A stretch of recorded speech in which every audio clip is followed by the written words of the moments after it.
Hello dear, आपका स्वागत है इस वीडियो के अंदर। इसके अंदर हम करने वाले हैं भाई साहब कंसेप्ट लेक्चर 2 SPCPMP यानी कि कुल मिलाकर प्रॉफिट लॉस एंड डिस्काउंट, इनके बेसिक क्वेश्चंस। इससे पहले भी हमने बेसिक क्वेश्चंस किए हैं, आपकी बेसिक अंडरस्टैंडिंग मैंने बना दी है। प्रॉफिट लॉस एंड डिस्काउंट तीनों प्राइसेस को लेकर SPCPMP और इनके बीच में जो तीन रिलेशंस हैं उनको लेकर, ठीक है। अभी उस अंडरस्टैंडिंग को थोड़ा सा और स्ट्रॉन्ग करेंगे, थोड़े से दूसरे नज़रिए से देखेंगे, ठीक है। आपको मज़ा आ जाएगा इस लेक्चर के अंदर। कई क्वेश्चंस ऐसे होंगे जिनको हम 5 से 10 सेकंड के अंदर निपटा रहे होंगे, ठीक है। मतलब हम ऐसा मेथड चूज़ करेंगे, दूसरे मेथड से करोगे तो उसमें टाइम लग जाए, ठीक है। तो चलिए, बिल्कुल पेन, नोटबुक और अपना दिमाग, तीनों चीज़ों को लेकर बैठें, ठीक है। यहाँ पर अटेंशन दें। जैसे दुकान पर आप जितने रुपए दोगे उतने का आप सामान ले सकते हो। अब वीडियो लेक्चर्स के अंदर क्या होएगा, आप जितनी अटेंशन मुझे दोगे ना उतनी लर्निंग ले सकते हो। यहाँ पर सीखने के लिए करेंसी क्या चलती है, सीखने के लिए करेंसी चलती है क्या, अटेंशन। तो ये नहीं है कि सिर्फ वीडियो को देख रहे हैं, बीच में कुछ और भी टाइम पास कर रहे हैं, तो उतनी ही लर्निंग होगी जितना एक दूसरा बच्चा पूरी अटेंशन देकर सीख रहा है। नहीं होगी। वो सीखने की जो करेंसी है उसमें ज़्यादा दे रहा है, वो ज़्यादा अटेंशन दे रहा है। कोर्स तो आपने ले लिया है, अब इसको यूज़ करना किसके हाथ में, आपके हाथ में है। तो कई बच्चे यूज़ भी करेंगे लेकिन साथ में खाना भी खा रहे हैं, कुछ और भी कर रहे हैं, ठीक है।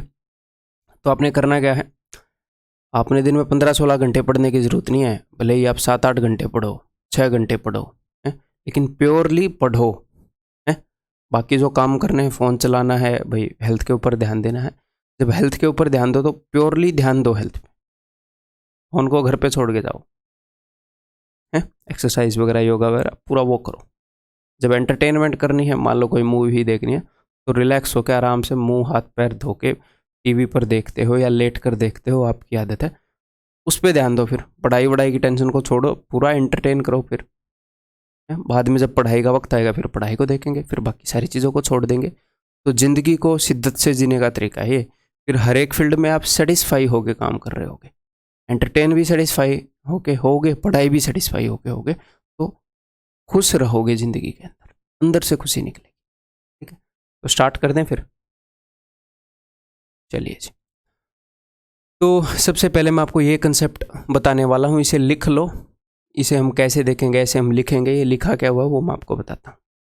परसेंटेज के अंदर मैंने आपको एक कंसेप्ट बताया था। मान लो हमारे पास एक वैल्यू है, हमारे पास कोई भी वैल्यू है और इसको मैं 10% बढ़ा दूँ, इसके अंदर मैंने कुछ परसेंटेज चेंज कर दिया और यहाँ पर एक वैल्यू आ गई, नई वैल्यू, 10% बड़ी वैल्यू यहाँ से। फिर इसको मैं 20% बढ़ा दूँ, इसको मैंने 20% बढ़ा दिया, फिर एक नई वैल्यू आ गई, इससे भी बड़ी वैल्यू आ गई मान लो, ठीक है। तो यहाँ पर हमने 2 परसेंटेज के चेंज किए हैं, पहले वाला ये और दूसरे वाला ये, ठीक है। हमारी इनिशियल वैल्यू ये थी बिल्कुल स्टार्टिंग में, उसके अंदर मैंने 2 परसेंटेज के चेंज किए, हमारी फाइनल वैल्यू ये आ गई। तो मैंने आपको क्या बताया था कि अगर ऐसे 2 चेंज हो परसेंटेज के अंदर और आप उनका कंबाइंड इफेक्ट जानना चाहो, आप ये जानना चाहो कि मैं सीधा ये कितना परसेंट बढ़ गया, कि ये सीधा कितने परसेंट बढ़ गया, इन 2 चेंजेस के कारण ओवरऑल परसेंटेज पर कितना असर पड़ा, तो डायरेक्टली हम 10 और 20 तो जोड़ नहीं पाते। इनको क्यों नहीं जोड़ पाते, क्योंकि 10% इसका है, 20% इसका है। डॉलर और रुपए को थोड़ी जोड़ेंगे, अलग अलग बेस की परसेंटेज हैं, उनको थोड़ी ना हम जोड़ सकते हैं।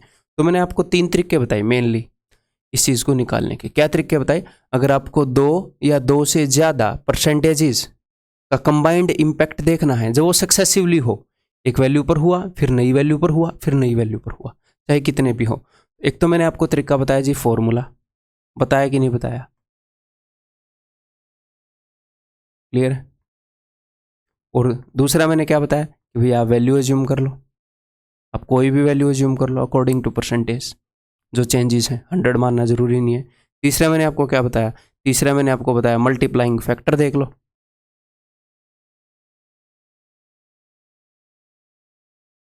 ठीक है। तीनों से करके दिखाऊं अभी।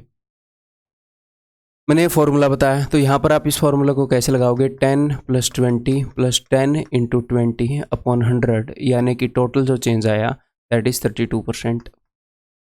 मैंने बोला वैल्यू एज्यूम कर लो कि स्टार्टिंग में वैल्यू मैंने मान ली 100 थी, फिर वो 10% बढ़ी तो 110 हो गई, फिर वो 20% बढ़ी, इसका 20% कितना है 22, तो वो 132 हो गई। तो नेट कितने का चेंज आ गया, नेट आ गया जी 32% का। ठीक है, तीसरा मैंने आपको क्या बताया, देखो दिल बन गया है यहाँ पर, इतना अच्छा कंसेप्ट है। देन तीसरा है मल्टीप्लाइंग फैक्टर, कि जब इतने परसेंटेज का चेंज होता है तो चीज़ कितने गुना होती है। 10% इंक्रीमेंट, 10% बढ़ने का मल्टीप्लाइंग फैक्टर क्या है, 11/10। चीज़ जब 10% बढ़ती है कोई भी वैल्यू तो 11/10 गुना हो जाती है। 20% का क्या है, 6/5, तो 66/50। मैं उम्मीद कर रहा हूँ कि आपको ये चीज़ें याद हैं, क्योंकि परसेंटेज में सीखी, फिर इंटरेस्ट के अंदर ये चीज़ें लगाई, कई बार हम ये तरीके लगा चुके हैं। तो 16 का इंक्रीमेंट हुआ 50 पर, 50 पर अगर 16 की बढ़ोतरी हुई तो 50 का डबल 100 पर 16 की डबल 32 की इंक्रीमेंट होएगी 32%। क्लियर है, रिवाइज हो गया। अगर यहाँ पर 3 भी होते तो मैंने आपको 3 का फॉर्मूला ही बता रखा है, बट यहाँ पर हमें 2 ही चाहिए। तो इसको एक और तरीके से देखते हैं। एक और मैंने आपको परसेंटेज के अंदर सिचुएशन कराई थी कि व्हेन A = B × C। ठीक है, तो इसके अंदर जो चेंज आएगा, मान लो ये 10% बड़ा है, ये 20% बड़ा है, वो चेंज डायरेक्टली इसके अंदर आ जाता है ना। बट इसको चलो रहने दो, इससे कंफ्यूज मत करो, मैं उसी की मदद लेकर आपको बता देता हूँ जो मैं अभी बता रहा था। कोई नहीं, उसी की मदद लेके मान लो इनिशियली हमारी वैल्यू थी I, इसके अंदर कुछ परसेंटेज चेंज आया, ये बदल गई, बढ़ गई, इसके अंदर कुछ परसेंटेज चेंज आया, फाइनली हमारी ये वैल्यू हो गई।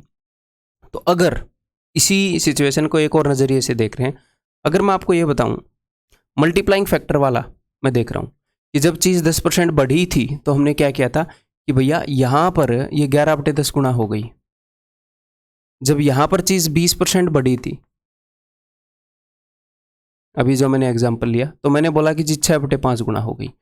तो यहाँ पर कितने गुना हो गई ये हमने निकाला था कि जब चीज़ इतने गुना हो, जब चीज़ इतने गुना हो तो ओवरऑल कितने गुना हो गई। मैंने इन दोनों को मल्टीप्लाई कर दिया कि 11/10 × 6/5, ओवरऑल चीज़ 66/50 गुना हो गई। जब इतने गुना होती है मतलब 16 बढ़ गई 50 पर, 32 बढ़ गई 100 पर। तो मैं आपको क्या समझाना चाह रहा हूँ, जब भी हमें परसेंटेज चेंज दे रखा हो कि कोई चीज़ इतने परसेंट बढ़ गई, इतने परसेंट घट गई, तो हमें पता चल जाता है कि वो कितने गुना हो गई। 10% घट गई तो 9/10 गुना हो गई, 20% घट गई तो 4/5 गुना हो गई। हम गुना में निकाल सकते हैं। तो यहाँ पर मैं आपको एक छोटी चीज़ समझाना चाह रहा हूँ कि कोई ये बताए कि ये वाला जो चेंज है इसके कारण चीज़ 2 गुना हुई, इस चेंज के कारण चीज़ 3 गुना हुई, तो आप बता दोगे इन 2 चेंजेस के कारण चीज़ 6 गुना हुई, इन दोनों को मल्टीप्लाई करोगे। ठीक है, छोटी सी बात मैं जस्ट ये समझाना चाह रहा हूँ कि अगर एग्जामिनर ये बोल दे कि भैया चीज 6 गुना होगी, यहाँ पर 2 गुना हुई थी इस चेंज के कारण, ये दूसरा चेंज मुझे पता नहीं यार, याद नहीं, तो क्या तुम बता दोगे? तो आप बता दोगे इन दोनों की गुना, इन दोनों को मल्टीप्लाई करते हैं तो ये आता है। अगर इसको मैं सिर्फ इससे डिवाइड कर दूं तो ये आ जाएगा। तो एग्जामिनर क्या करेगा, आपको 2 तरीके से देगा, या तो ये दोनों दे देगा और ये पूछ लेगा, या ये दे देगा, इनमें से कोई भी एक दे देगा और दूसरा पूछ लेगा। ये भी हम पहले कर चुके हैं परसेंटेज के अंदर। ठीक है, अब इसी अंडरस्टैंडिंग को जो मैंने रिफ्रेश की है इसको हम यहां पर लगाएंगे। देखिए कैसे। सबसे पहले जब आप चीज को खरीदते हो तो जिस प्राइस पर आप चीज को लाते हो वो क्या होता है, कॉस्ट प्राइस। फिर आप क्या करते हो, हम पूरी साइकिल देखते हैं क्या क्या होते हैं एक प्रोडक्ट के साथ, फिर हम उसके ऊपर रेट बढ़ाकर लिख देते हैं, तो एक परसेंटेज चेंज होता है, मार्कअप परसेंटेज, उसका रेट बढ़ा देते हैं। और अगर हम 20% बढ़ाएंगे तो 20% ज़्यादा हो जाएगा मार्केट प्राइस, इससे 30% बढ़ाएंगे तो 30% ज़्यादा होगा। तो फॉर एग्जांपल मैंने 50% मार्कअप कर दिया। फिर उसके बाद अगला चेंज क्या आता है, अगला चेंज आता है कि जब ग्राहक आता है तो उसको डिस्काउंट देता है दुकानदार, तो यहाँ पर उसने उसको डिस्काउंट दे दिया। ठीक है, सपोज उसने 20% का डिस्काउंट दे दिया, दिस इज डिस्काउंट परसेंटेज। तो डिस्काउंट जब देता है तो यानी कि प्राइस कम ही होएगा, कम करके ही बेचेगा ना। ऐसे तो डिस्काउंट नहीं देता ना कि 10% का डिस्काउंट दे दिया, 10% रुपये ज़्यादा दे दो ना। दुकानदार को अपना सिर फुड़वाना है तो ऐसे दे देगा। तो अगर 20% डिस्काउंट दिया तो मार्केट प्राइस से 20% कम में बेच देगा, उस प्राइस को हम बोलते हैं सेलिंग प्राइस।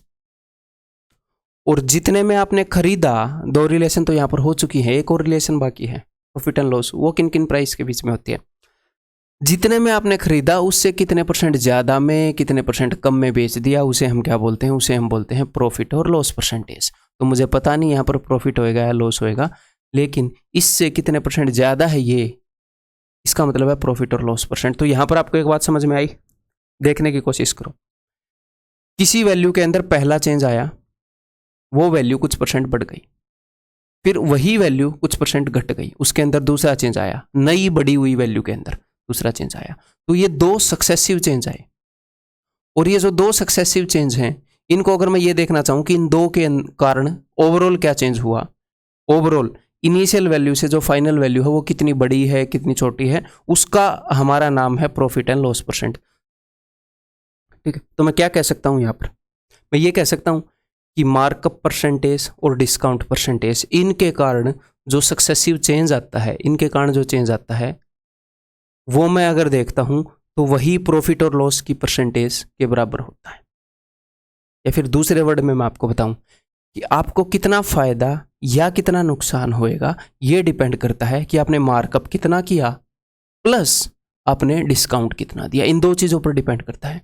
रेट को कितना बढ़ाकर लिखा और फिर उसके बाद छूट कितनी दी, इन दोनों चीज़ों के कारण ही तो डिपेंड करेगा ना भाई, सीपी से लेकर एसपी तक पहुंचने की जो जर्नी है, जो यात्रा है, उसके बीच में क्या चेंज आते हैं। उसके बीच में दो चेंज आते हैं कि पहले इस वैल्यू को बढ़ा दिया जाता है, फिर इस वैल्यू को घटा दिया जाता है। ये दो लगातार चेंज आते हैं, तभी ये एसपी बनती है।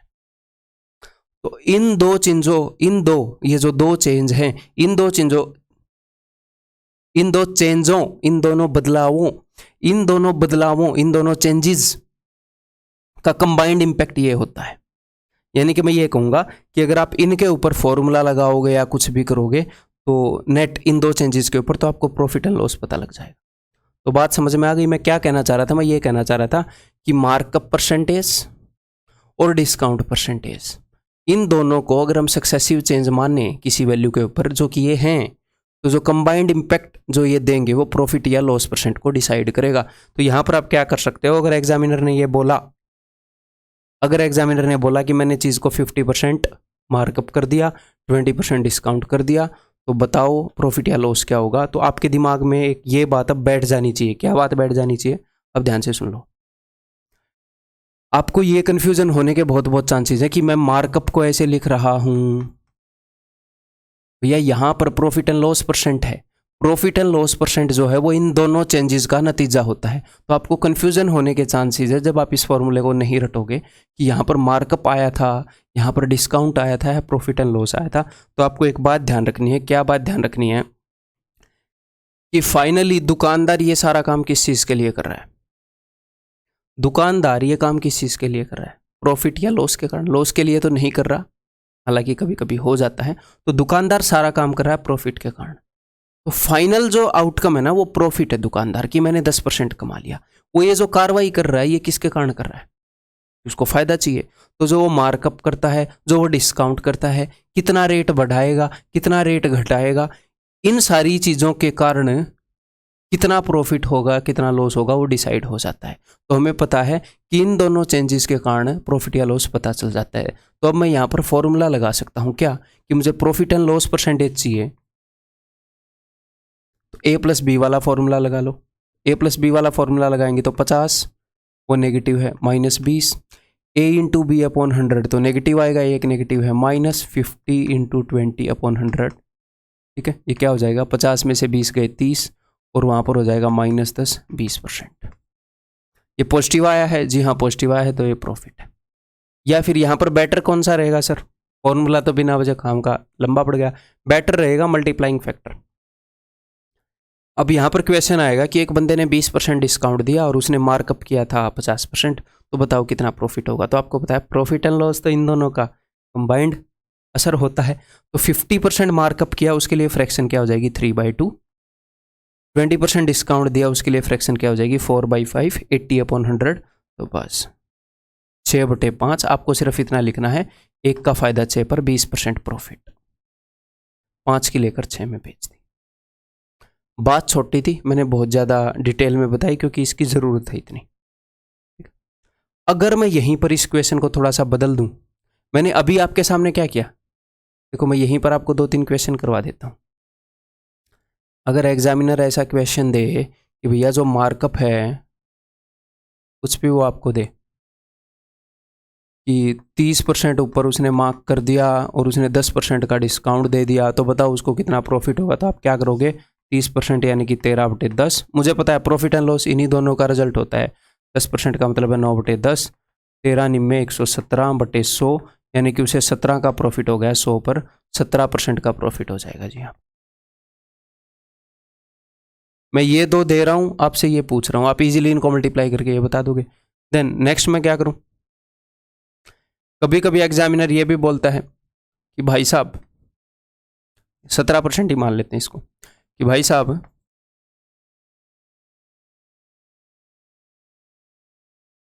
या बहन जी, एक दुकानदार ने 10% का डिस्काउंट दिया, फिर भी उसे 17% का फायदा हो गया, तो बताओ उसने कितना परसेंट ऊपर मार्क किया था। तो आपको पता है प्रॉफिट एंड लॉस ये वाली जो फ्रैक्शन होती है इसके अंदर ये दोनों आ जाते हैं। यानी कि अब ध्यान से सुनिएगा, प्रॉफिट या लॉस वाली जो मल्टीप्लाइंग फ्रैक्शन होती है, जो मल्टीप्लाइंग फैक्टर फ्रैक्शन, यानी कि 17% का क्या मतलब है, 117/100, वो बराबर होती है मार्कअप का जो मल्टीप्लाइंग फैक्टर है गुणा में डिस्काउंट का जो मल्टीप्लाइंग फैक्टर है। इन दोनों के मल्टीप्लाइंग फैक्टर को मल्टीप्लाई करके इसका मल्टीप्लाइंग फैक्टर है ना प्रॉफिट एंड लॉस को डिसाइड करने वाला। यहाँ पर 30% था, 13/10 और 9/10 को गुणा करके ये आया था ना 117/10। तो एग्जामिनर हमेशा ये दो दे के ये तीसरा नहीं पूछेगा, कोई भी दो दे सकता है। अब की बार उसने ये दे दिया और उसने ये दे दिया, तो कोई दिक्कत नहीं, इससे डिवाइड कर दो ना। तो यहाँ पर एक्चुअल में एग्जाम में मैं क्या करूंगा, अगर ऐसा क्वेश्चन आएगा तो मैं ये करूंगा कि अच्छा भाई उसने फाइनल चेंज बता दिया ये है, अब इसमें से एक चेंज से मैं डिवाइड करूंगा तो दूसरा चेंज आ जाएगा, अगर मैं इससे डिवाइड करूंगा तो इसका चेंज आ जाएगा, तो मैं डिवाइड करूंगा 9/10 से। हम ऐसे भी नहीं लिखेंगे, इसको ऐसे भी यूज नहीं करेंगे, मुझे पता है ना कि भाई ये फाइनल है, इनमें से एक दे रखा तो उससे डिवाइड कर दो दूसरा आ जाएगा, सिर्फ इतना लिखेंगे 9 से 13, 13/10 यानी कि 30% का मार्कअप किया था। ठीक, क्लियर है जी। अगर एग्जामिनर ऐसे कर दे, यहाँ पर कुछ भी बोल दे कि भैया 20% उसको प्रॉफिट हुआ, सॉरी 20% मार्कअप किया था, उसको ओवरऑल 8% प्रॉफिट हुआ, तो बताओ डिस्काउंट कितना है। तो मुझे पता है फाइनल वाला तो प्रॉफिट और लॉस वाला होता है, ये दो झंझट किए थे तो फाइनल ये आउटकम आया था। तो 108/100 इसको मैं किससे डिवाइड करूंगा, इसके मल्टीप्लाइंग फैक्टर को, इससे 6/5 से। 20% मार्कअप का 6/5 होगा ना 120/100। अब ये जो भी रिजल्ट आएगा ना ये उसकी मल्टीप्लाइंग फैक्टर बता देगा, परसेंटेज मैं खुद बता दूंगा फिर। तो 18 छिक्के 108 होता है, तो 18 पंजे 90/100 यानी कि 10% का डिस्काउंट, 10 की कमी 100 पर 10% का डिस्काउंट दिया था भाई साहब। क्लियर, समझ में आ गई बात। तो आपको ये बात पता चल गई कि इन दोनों की मल्टीप्लाइंग फैक्टर को मल्टीप्लाई करोगे तो ये आएगा है, इसके मल्टीप्लाइंग फैक्टर को किसी भी एक से डिवाइड कर दोगे तो दूसरा आ जाएगा। और एक और बात क्या पता लग गई कि इनके ऊपर अगर मैं सक्सेसिव परसेंटेज है इसका फॉर्मूला लगाऊं A+B वाला तो ये रिजल्ट आएगा। क्वेश्चन करने के लिए तैयार हो, करो मेरे योद्धाओं, करो। तो हमें पता है कि प्रॉफिट या लॉस वाली जो फ्रैक्शन है that is equal to markup वाली फ्रैक्शन इनटू डिस्काउंट वाली फ्रैक्शन। अब देखते हैं उसने क्या बताया है, टू गेन 8%, उसने आपको क्या बता दिया, ये वाला बता दिया। तो मुझे पता है फाइनल फ्रैक्शन मुझे पता है, इन दो में से एक बताएगा उससे डिवाइड करूंगा। After allowing A discount of 10%, उसने डिस्काउंट वाली बता दी। मैं 10% डिस्काउंट का मतलब क्या होता है, इसको 110/100 मत कर देना, डिस्काउंट का मतलब होता है कम करके बेचना, 9/10। तो ये आ जाएगी कौन सी, ये आ जाएगी भाई 9 से आ जाएगा 12 पर, 12/10 यानी कि 2 का फायदा हो रहा है 10 पर, यानी कि 20% था मार्कअप परसेंटेज। एक्चुअल क्वेश्चन हैं ये आपके एग्जाम में आए हुए, देखो कितने स्पीड से हम इनको उड़ा सकते हैं। हम इनको वैल्यू अज्यूम करके भी कर सकते हैं और हर एक बहुत सारे तरीकों से हम कर सकते हैं, लेकिन इससे फास्ट तरीका नहीं मिलेगा। ठीक है, किसी बुक वगैरह में भी नहीं मिलेगा ये आपको। क्लियर है, समझ में आ गई बात। ये देखो अगर गेन पूछा है, गेन या लॉस पूछा है, तो इन दोनों को मल्टीप्लाई करेंगे। गेन बता दिया है तो गेन वाली को किसी दूसरे से डिवाइड करेंगे, तीसरी वाली परसेंटेज आ जाएगी। इन्हीं 3% का तो खेल है प्रॉफिट लॉस एंड डिस्काउंट में। और इस चीज़ से फ़र्क नहीं पड़ता, जब तक आंसर जो है वो प्रतिशत में पूछ रखा है तो इस चीज़ से फ़र्क नहीं पड़ता कि चीज़ कितने रुपए की है कितने की नहीं। The manufacturer fixes the marked price 20% above the cost of manufacture and allows a discount in such a way to get a profit of 8%। 8% का प्रॉफिट ले रहा है, तो फाइनली जो चीज़ होती है वो प्रॉफिट और लॉस ही होती है, जो इन दो चेंजेस के कारण आती है, डिस्काउंट की फ्रैक्शन और इनकी फ्रैक्शन। तो प्रॉफिट की उसने बता दी 108/100, इसकी बता दी, और उसने किस चीज़ की बता दी, उसने मार्क प्राइस बता दिया 20% ऊपर, तो ये नीचे आकर डिवाइड करेगा 6/5।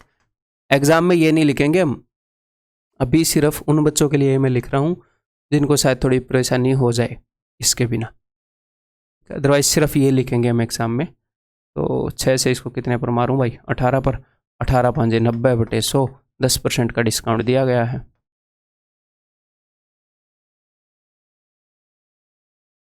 ठीक है, ये बताओ। The marked price of N article is 40% more than the cost price. Marked price 40% मोर है, यानी कि मार्कअप परसेंटेज आपको बता दिया। प्रॉफिट या लॉस का होता है, एक मार्कअप का होता है, एक डिस्काउंट का, ये हमें बता दिया गया है। ठीक है, डिस्काउंट हमें बता दिया गया है, इन दोनों को मल्टीप्लाई करेंगे, प्रॉफिट या लॉस का भी पता चल जाएगा। तो मार्कअप कितना है भाई साहब, मार्कअप है 7/5। डिस्काउंट कितना दिया भाई साहब ने, मार्कअप यानी कि 40% ज़्यादा, यानी कि 140/100। डिस्काउंट दिया 1/7 का, 1 रुपया घटा दिया 7 पर, तो डिस्काउंट की फ्रैक्शन है 6/7। तो ठीक है, पता लग जाएगा। 7 से 7 कट गया, 6/5, यानी कि 1 का फ़ायदा कमा रहा है 5 पर, 20% का फ़ायदा। ठीक, सिंपल है, समझ में आ गई। ऐसे क्वेश्चन आएंगे क्या सर? गारंटीड आएंगे, एक आधा क्वेश्चन आपकी शिफ्ट में आएगा ही आएगा, इस टाइप के बहुत प्रचलित क्वेश्चन है ये बताओ। अगर सर फ्रैक्शन में हो, परसेंटेज इस टाइप से हो, तो भी फ़र्क नहीं पड़ता। Despite giving a discount of, तो 3 चीज़ें होती हैं, प्रॉफिट या लॉस वाली परसेंटेज, मार्कअप वाली, डिस्काउंट वाली। डिस्काउंट बता दिया। Despite giving a discount of this much on the markup price, profit obtained is equal to, profit बता दिया, तो प्रॉफिट वाली को इससे डिवाइड करेंगे, मार्कअप आ जाएगा। व्हाट इज मार्कअप परसेंटेज उसने पूछा है ही ये 3%, और क्या पूछ सकता है वो इसके अंदर। ठीक है, तो प्रॉफिट एंड लॉस वाली फ्रैक्शन क्या है भाई साहब, यहाँ पर प्रॉफिट हो रहा है, प्रॉफिट ही हो रहा है ना, प्रॉफिट ऑब्टेंड, हाँ, प्रॉफिट हो रहा है 1/15 का, 6.66, यानी कि 1/15, 1 रुपये का 15 पर। तो प्रॉफिट या लॉस वाली फ्रैक्शन है 16/15। इसको डिवाइड करूंगा डिस्काउंट वाली फ्रैक्शन से। डिस्काउंट दिया है उसने 1/9 का, 1 रुपये का डिस्काउंट दिया है 9 पर, माइनस हो गए 1 का डिस्काउंट 9 पर, यानी कि 8/9। इसको मैं डिवाइड कर रहा हूँ 8/9 से, बस ये आ जाएगा जो आपको उत्तर चाहिए। 8 दूनी 16, 3 तिये 9, 3 पंजे 15, यानी कि 6/5, यानी कि 1 ज़्यादा 5 से 20% उत्तर आ जाएगा। मार्कअप कितना है जी, 20%। ठीक है, क्लियर है? दिमाग पर जोर देने की जरूरत है ऐसे क्वेश्चन में? बिल्कुल भी नहीं, बहुत ही इजीली मक्खन की तरह निकल रहे हैं। और एक्सक्लूसिव मेथड है, फिलहाल तो ये मेथड आपको किसी भी वीडियो लेक्चर, किसी भी कोर्स, किसी भी बुक में नहीं मिलेगा। कोई यहाँ से देख कर करवाने लग जाए तो अलग बात है। ठीक है, अब ये देखो भाई, 2 बढ़िया बढ़िया क्वेश्चन आपके सामने मैं लेकर आया हूँ।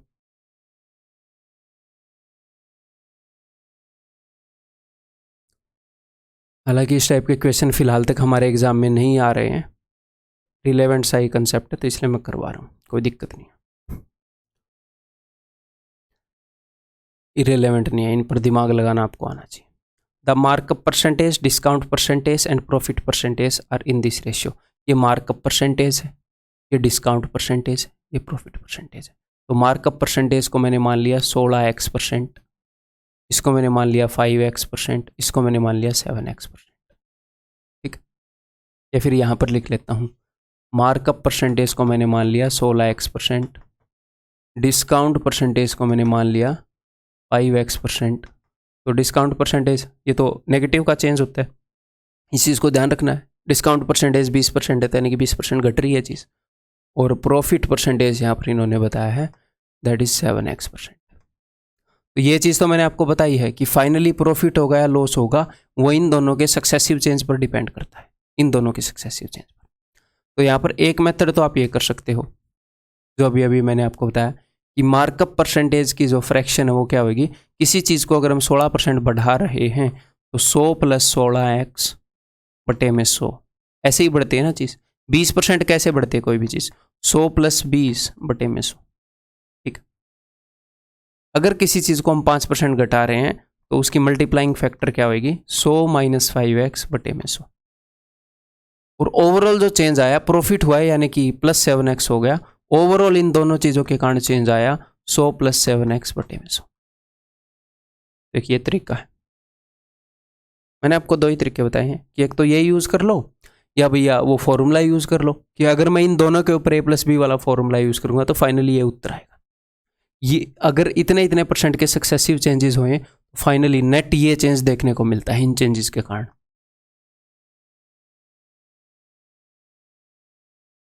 तो इसमें थोड़ा सा कॉम्प्लेक्स हो जाएगा लेकिन ऐसे भी सॉल्व कर लेते हैं। 100 कट गया, ठीक, आगे क्या करना पड़ेगा, आगे इस 100 को मैं आपको बता देता हूँ कैसे सॉल्व होएगा। इस 100 को इधर भेज देंगे, 100 इनसे गुणा होगा, इनको आप मल्टीप्लाई करोगे, फाइनली आपको x की वैल्यू मिल जाएगी। तो ये यहाँ पर थोड़ा सा कॉम्प्लिकेटेड होता आपको नज़र आ रहा है, बिल्कुल, तो हम दूसरे तरीके से कर लेंगे जी। मैंने आपको ये भी तो बताया है कि इन दो के ऊपर अगर a+b वाला फॉर्मूला लगाओगे तो फाइनली उत्तर ये आएगा, तो लगा देते हैं। तो a+b वाला फॉर्मूला लगा रहा हूँ, a+b + a × b / 100। Successive changes, successive % changes को देखने का ये भी एक तरीका है। तो 16x - 5x 11x, एक पॉजिटिव है एक नेगेटिव है तो प्रोडक्ट नेगेटिव होएगा। 16x × 5x 16 × 5 = 80 x² बटे में 100, इसका फाइनली उत्तर आना चाहिए 7x। ये ठीक है। अब देखो एक तो हर एक जगह से x कट जाएगा, ठीक है। अब अगर मैं इस 7 को इधर लेकर आऊँ तो 11 में से 7 गए 4 = इसको अगर मैं उधर ले जाऊँ ताकि ये पॉजिटिव हो जाए, 80 बटे 100 को मैं 4/5 लिख सकता हूँ कि नहीं, तो ये उधर जाकर हो जाएगा 4/5x, ठीक है। 4 से 4 गया, x = 5। सर हमें कैसे पता चलेगा, इससे करें उससे करें, देखो उत्तर दोनों से आ जाएगा, आपको प्रैक्टिस से अपने आप पता चल जाएगा, ठीक है। जब आप इस PDF को बार बार करोगे आपको अपने आप पता चल जाएगा कि कौन से वाला लगेगा, टेंशन मत लो, ठीक है। और एग्जाम में अगर 100 क्वेश्चन आते हैं तो 100 के 100 में बेस्ट मेथड लगाना ज़रूरी भी नहीं होता, और आप लगा भी नहीं सकते, मैं भी नहीं लगा सकता।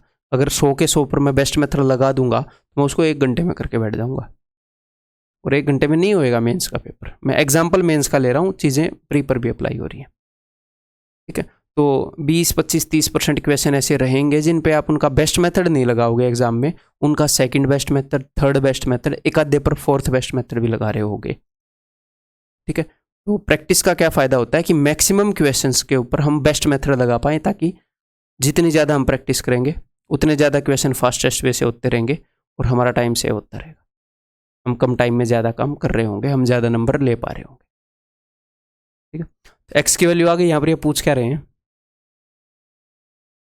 If article is marked as 288 rupees higher than the cost price. तो मार्क्ड प्राइस हमने इन्होंने बता दिया, ये एक्स की वैल्यू आ गई 80%, ठीक है। 80% of cost, then find the amount of discount given, ठीक है। तो आ तो जाएगा वैसे, ठीक है। चलो बताता हूँ। तो एक्स की वैल्यू 5 आ गई, दो तरीके से बताता हूँ ये भी। जैसे ही एक्स की वैल्यू 5 आई तो आपको एक बात पता चल गई कि 16 × 5 = 80, मार्कअप परसेंटेज है 80%, डिस्काउंट है भाई साहब 25% और ओवरऑल फ़ायदा है 25%, है ना। अब मेरी बात का ध्यान से सुनो, उसने क्या बताया है, the article is marked at 288 rupees higher than the cost price. Cost price से 288 रुपीज़ ज़्यादा मार्क है। वैसे कॉस्ट प्राइस से कितने % ज़्यादा मार्क है, 80%। मार्कअप 80% है। ये 80% किस चीज़ का 80% है, जो मार्कअप हम करते हैं तो किस चीज़ के परसेंटेज का बेस किसको लेते हैं, कॉस्ट प्राइस को, कि कॉस्ट प्राइस से 80% ज़्यादा मार्क कर दिया, कॉस्ट प्राइस से 20% ज़्यादा मार्क कर दिया, कॉस्ट प्राइस का 80% है ये। और ये बोल रहे हैं कि भैया कॉस्ट प्राइस से 288 रुपीज़ ज़्यादा मार्क कर दिया, तो कॉस्ट प्राइस के 80% की वैल्यू है ये। अच्छा जी, कॉस्ट प्राइस के 80% की वैल्यू है ये, और हमें क्या निकालना है, हमें निकालना है डिस्काउंट। अब डिस्काउंट जो है वो किसकी परसेंटेज होता है, आप बोलोगे सर वो तो मार्कअप की होता है, मार्कअप प्राइस की होता है ना, मार्क्ड प्राइस की होता है, सॉरी डिस्काउंट। कि मार्केट प्राइस से कितने कम में बेच दिया, तो मुझे किसी न किसी तरह मार्केट प्राइस निकालना पड़ेगा ताकि मैं डिस्काउंट निकाल पाऊँ। तो देखो कॉस्ट प्राइस के 80% की वैल्यू मुझे पता है, और जो मार्केट प्राइस है वो कॉस्ट प्राइस का कितने परसेंट है। अगर कॉस्ट प्राइस खुद का 100% है तो मार्केट प्राइस 80% ज़्यादा, वो तो कॉस्ट प्राइस का 180% हुआ। तो कॉस्ट प्राइस के 80% की वैल्यू पता है, तो कॉस्ट प्राइस के 180% की वैल्यू निकाल ली, वो तो मार्केट प्राइस की वैल्यू होगी। तो चलो मार्केट प्राइस की वैल्यू तो आ गई, 80% की वैल्यू है ये, 1% की वैल्यू क्या होगी, ये 180% की वैल्यू क्या होगी, ये किस चीज़ की वैल्यू है जी, मार्केट प्राइस की। और डिस्काउंट क्या होता है, मार्केट प्राइस का ही परसेंटेज होता है। मार्केट प्राइस का कितने परसेंट है डिस्काउंट, 25%, तो इसका 25% यानी कि 1/4, ये है जी डिस्काउंट। आपका उत्तर इसी से आ जाएगा, बहुत ज़्यादा कुछ करने की जरूरत नहीं। ठीक है जी। 20 निम्न में 20 चौके 4 चौके 16 है, 16 से इसको काट देते हैं, 16 एकम 16, 16 8 128, 18 में 162, 162 is the answer. Answer is 162, that is option D. तो ये तो काफ़ी छोटा तरीका मैंने आपको बता दिया। देखो आपकी अंडरस्टैंडिंग इनको लेकर, अगर 3 तो प्राइस हैं और 3 परसेंटेजेस है, और कोई गेम नहीं है प्रॉफिट लॉस एंड डिस्काउंट का, बस ये 6 चीज़ें हैं। 3 प्राइस, उन प्राइस के बीच में जो रिलेशन है वो कुछ परसेंटेजेस हैं, उनके कुछ नाम हैं, दैट्स इट।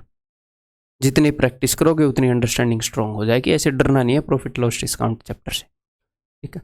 अदरवाइज हम क्या कर सकते थे, अदरवाइज हम ऐसी ही एक सिचुएशन क्रिएट कर सकते थे जो इन कंडीशंस को फॉलो करती है। जैसे मैंने कॉस्ट प्राइस को मान लिया है जी 100 मानो या कुछ और मानो, और डिस्काउंट हो जाएगा, चलो 100 ही मान लेता हूँ। कॉस्ट प्राइस को मैंने मान लिया है जी 100, तो मार्केट प्राइस कितना हो जाएगा, मार्केट प्राइस है इससे 80% ज़्यादा यानी कि 180, और सेलिंग प्राइस कितना हो जाएगा जी, बिकॉज इन्होंने 25% का डिस्काउंट दिया है, तो इसका 1/4 का इन्होंने डिस्काउंट दिया है, इसका 1/4 है 45, 135। या फिर आप ऐसे भी देख सकते थे, ओवरऑल प्रॉफिट 35% का है, तो इससे 35% ऊपर लिख दो, ठीक है। बाकी चीज़ें अपने आप प्लेस पर बैठ जाएंगी, बस तीनों लिख दो इन परसेंटेज के हिसाब से। अब इसने क्या बताया है, अब यहाँ पर या तो इसको 5 से काट लो, सारे 5 से कट रहे हैं, या मत भी काटो, कोई दिक्कत नहीं है। कि ये जो मार्कअप किया है, ये मार्कअप किया है जी हमने 80 यूनिट का, इस मार्कअप की वैल्यू बता दी, और पूछ क्या रहा है, पूछ रहा है डिस्काउंट कितना दिया। तो यहाँ पर हमने डिस्काउंट कितना दिया था भाई साहब, 45 का, 80 में से अगर ये घटाऊँ तो 45 यूनिट का, है ना, ठीक है। तो 80 यूनिट की वैल्यू उसने बता रखी है, 45 यूनिट की वैल्यू पूछ रखी है, बस ये है। 80 यूनिट की वैल्यू है 288, तो 1 यूनिट की वैल्यू ये, 45 यूनिट की वैल्यू है, डिस्काउंट की वैल्यू। आपसे एमपी पूछ ले, एसपी पूछ ले, कुछ भी पूछ ले, आप बता सकते हो। तो क्या हम एमपी एसपी उस तरीके से नहीं बता सकते जैसे मैंने बताया था थोड़ी देर पहले, बता सकते हो, उससे भी अंडरस्टैंडिंग चाहिए बस। तो इसको सोल्व करोगे 162 आ जाएगा, 162 ही आ रहा है ना। अगर मैं इसको काट दूँ 5 से, 5 निम्मे ये 16, 16 से गया था 18 पर, 18 निम्मे 162, ऑप्शन डी, ठीक है। नेक्स्ट इक्वेशन ट्राई करो फिर अभी।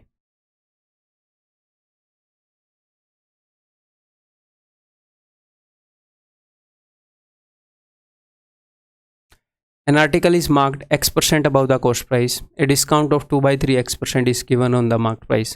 If the profit is 4% of the cost price. तो इसने क्या बताया, इसने बताया है आपको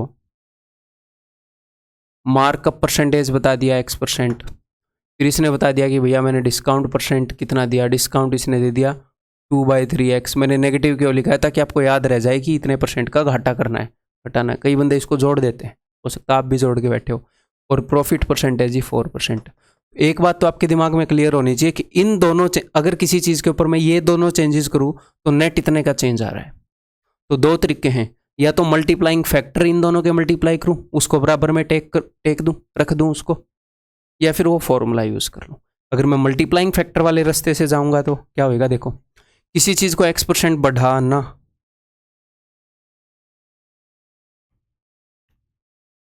यानी कि इतने गुना करना,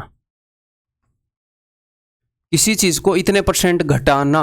अब करने को तो इसको आप ऐसे भी कर सकते हो, 100 - 2/3x बटे में 100, लेकिन मैं ऐसे नहीं करना चाहूँगा, थोड़ा सा तो सिंप्लीफाई करें, करने को तो ऐसे भी हो जाएगा। तो मैं इसको फ्रैक्शन में बदल रहा हूँ भाई, फ्रैक्शन में। फ्रैक्शन में कैसे बदलते हैं परसेंटेज को, 100 से डिवाइड करके, तो ये आ गई x बटे 150, यानी कि फ्रैक्शन में मैंने बदल दिया, 150 के ऊपर x कम करना है, तो 150 - x बटे में 150, जब आप किसी को 3/5 कम करते हो तो 5 में 3 गया, 2/5 ऐसे ही लिखते हो ना, 5 पर 3 घटाना है तो, ठीक है। और ओवरऑल चेंज आएगा 104/100।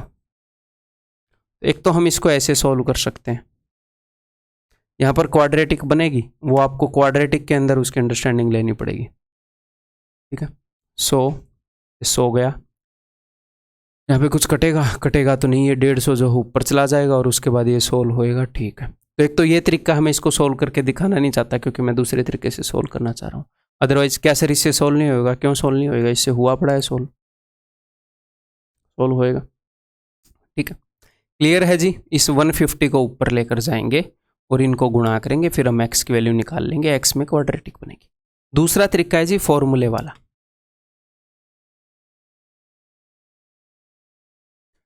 इन दोनों के ऊपर अगर मैं फॉर्मूला लगाऊं तो ये उत्तर आना चाहिए, a प्लस बी, तो x माइनस 2/3x यानी कि 1/3x है, आगे आएगा minus a into B upon 100 की जगह, क्योंकि एक पॉजिटिव है एक नेगेटिव है, दिस इंटू दिस यानी कि ये हो गया 2/3x² बटे में 100 इस equal to total net change आना चाहिए 4। तो यहाँ पर थोड़ा सा सिंप्लीफाइड हो गई ना वैल्यू, इसलिए मैं ये यूज़ कर रहा हूँ, उत्तर वैसे ही आना है सेम, ठीक है। तो 2 एकम 2, 2 से गया 50 पर। अब डिनोमिनेटर में यहाँ पर 150 है, यहाँ पर 3 है, यहाँ पर कुछ भी नहीं है, तो मैं 150 से मल्टीप्लाई कर दूँ सबको, ताकि डिनोमिनेटर खत्म हो जाए। कर दो जी, तो यहाँ पर आ जाएगा 50x, यहाँ पर आ जाएगा -x², यहाँ पर आ जाएगा इस इक्वल टू 600। मैंने 150 से मल्टीप्लाई किया। अब मैं हर एक चीज़ को अगर उस तरफ लेकर जाऊँ तो it implies that x² minus 50x plus 600 is equal to 0। अब अगर आपको क्वाड्रेटिक इक्वेशंस की नॉलेज है तो आपको पता है 600 को ऐसे 2 नंबर में तोड़ना है, सम के लिए साइन बदलता है, जिनका साइन 50 हो। तो यहाँ पर डायरेक्टली दिख रहे हैं 30 और 20, 30 और 20 का सम 50 है, 30 और 20 600 है, लेकिन आपको लगे मुझे तो डायरेक्टली नहीं दिखे, कोई दिक्कत नहीं। आप क्या करो, यहाँ से चीज़ को 2 बार निकाल लो, यहाँ से 1 बार निकाल, सम और डिफरेंस से 1 बार निकालते, तो मेरे को 10 दिख रहा है, 10 को मैंने 2 बार निकाल लिया यहाँ से, और यहाँ से 1 बार निकाल लिया। क्यों निकाल रहा हूँ मैंने पहले बता रखा है ना। तो अब क्या करना है, अब 6 प्रोडक्ट है और 5 सम है। अब तो आप देख पा रहे हो 3 दूनी 6 और 3 और 2 5। अब उस 10 को दे दो दोनों को, ठीक है। तो x की ये 2 वैल्यू पॉसिबल है भाई। इन्होंने क्या बताया, इन्होंने बताया x की वैल्यू 25 और 50 के बीच में है, तो 25 और 50 के बीच में तो एक ही वैल्यू पॉसिबल है यहाँ पर 30, तो x इज इक्वल टू 30 यहाँ पर। अब ये क्या बोल रहे हैं कि x का 50% बताओ, यानी कि x का हाफ बताओ। 30 का हाफ क्या होगा 15, यहाँ पर भी 30 पर उत्तर नहीं मार देना भाग के, उत्तर क्या आएगा ऑप्शन डी, ठीक है जी। Are we okay with it?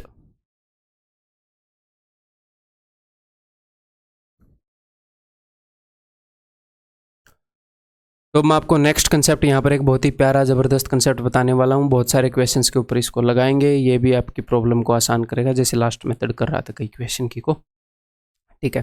तो मार्केट प्राइस और कॉस्ट प्राइस का रेशियो हमें मिल जाता है इस चीज़ से, इस फॉर्मूले से मार्केट प्राइस और कॉस्ट प्राइस का रेशियो हमें मिल जाता है। बताता हूँ, मैं इसको एक्सप्लेन करता हूँ। मान लो कि कोई बंदा ये बोल रहा है कि भाई मुझे, कोई दुकानदार बोल रहा है कि मुझे 10% का प्रॉफिट हुआ और मैंने 5% का डिस्काउंट दिया था, उसके बावजूद 5% का डिस्काउंट देने के बावजूद मुझे 10% का प्रॉफिट हुआ। तो अगर आपको प्रॉफिट परसेंट और डिस्काउंट की परसेंटेज बताई गई हो, प्रॉफिट या लॉस किसी की भी परसेंटेज और डिस्काउंट की परसेंटेज बताई गई हो, तो आप कॉस्ट प्राइस और मार्केट प्राइस का रेशियो निकाल सकते हो। क्यों निकाल सकते हो अभी बताऊंगा। तो मैं सेलिंग प्राइस को लिखूंगा, यहाँ 2 रूप में सेलिंग प्राइस को लिखूंगा। 10% प्रॉफिट होने का मतलब है कि चीज़ जितने में खरीदी थी उससे 10% ज़्यादा में बेच दी गई, यानी कि सेलिंग प्राइस क्या है, सेलिंग प्राइस है 110%। ये मैंने पहले भी आपको बताया है, 110% ऑफ कॉस्ट प्राइस। 10% प्रॉफिट होने का क्या मतलब है कि चीज़ जितने में ली थी उससे 10% ज़्यादा में बेच दी, यानी कि सेलिंग प्राइस क्या है, 110% of cost price. Cost price का 110% के बराबर जो भी बनता है उतने में बेच दी। अब मैं सेलिंग प्राइस को लिखूंगा, यहाँ पर तो मैंने कॉस्ट प्राइस के रूप में लिखा, अब मैं सेलिंग प्राइस को लिखूंगा मार्केट प्राइस के रूप में। ऐसे भी तो लिख सकते हैं ना कि चीज़ मार्केट प्राइस जितना भी था उससे 5% कम में बेच दी। डिस्काउंट का मतलब क्या है कि कुछ परसेंट कम करके बेच दी। तो सेलिंग प्राइस क्या है पता नहीं क्या है, लेकिन जो भी मार्केट प्राइस था उससे 5% कम है, यानी कि 95% ऑफ मार्केट प्राइस है। अब मुझे एक बात बताओ, ये भी सेलिंग प्राइस है, ये भी सेलिंग प्राइस है, सेम चीज़ का, सेम सिचुएशन का, तो इक्वेट कर सकते हैं? जी हाँ, इक्वेट कर सकते हैं। तो ये आ गया 110% of CP is equal to 95% of MP. तो अब हम क्या कर पाएंगे, मान लो इस सीपी को मैं उधर भेज रहा हूँ, एमपी बाई सीपी, ये सीपी उधर गया तो ये 110 ऊपर रहेगा, ये 95 नीचे आएगा। एमपी और सीपी का रेशियो निकला कि नहीं निकला? ऊपर क्या है, ऊपर है जी 100 प्लस। अब मेरी बात को ध्यान से सुनिएगा, इस फॉर्मूले को याद कैसे रखना है, नहीं तो ये याद नहीं होगा, लेकिन ये बात ध्यान से सुन ली तो गारंटी आप भूल भी नहीं पाओगे। देखो ऊपर क्या है, ऊपर है भाई 100 प्लस पी 110, और नीचे क्या है 95 कैसे आया है, ये 95 है 100 माइनस 5, 100 माइनस डिस्काउंट। ठीक है, अगर आपको प्रॉफिट या फिर लॉस दिया हो फर्क नहीं पड़ता, प्रॉफिट या लॉस दिया है और डिस्काउंट दिया है तो एमपी और सीपी का रेशियो क्या होगा? देखो मार्केट प्राइस के ऊपर बेस्ड क्या होता है, मार्केट प्राइस के ऊपर बेस्ड होता है डिस्काउंट, लेकिन मार्केट प्राइस के सामने डिस्काउंट वाली चीज नहीं लिखनी, उल्टा लिखना है। कॉस्ट प्राइस के ऊपर बेस्ड होता है प्रॉफिट या लॉस, कॉस्ट प्राइस के सामने प्रॉफिट या लॉस नहीं लिखना।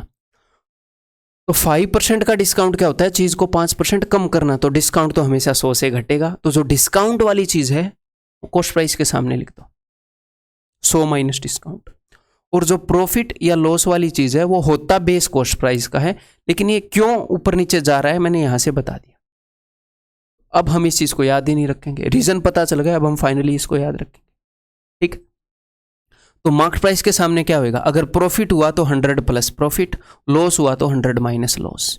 कभी कभी बच्चे ये याद रखते हैं कि मार्केट प्राइस बड़ा ही होता है इसलिए ऐसे नहीं, क्या पता लॉस हो जाए, है वैसे तो बड़ा ही होएगा लेकिन क्या पता लॉस हो जाए, ऐसे क्यों याद रख रहे हो कि प्लस वाली? मार्केट प्राइस के सामने होएगा या तो 100 प्लस प्रॉफिट या 100 माइनस लॉस। लॉस होता है तो माइनस करना होता है।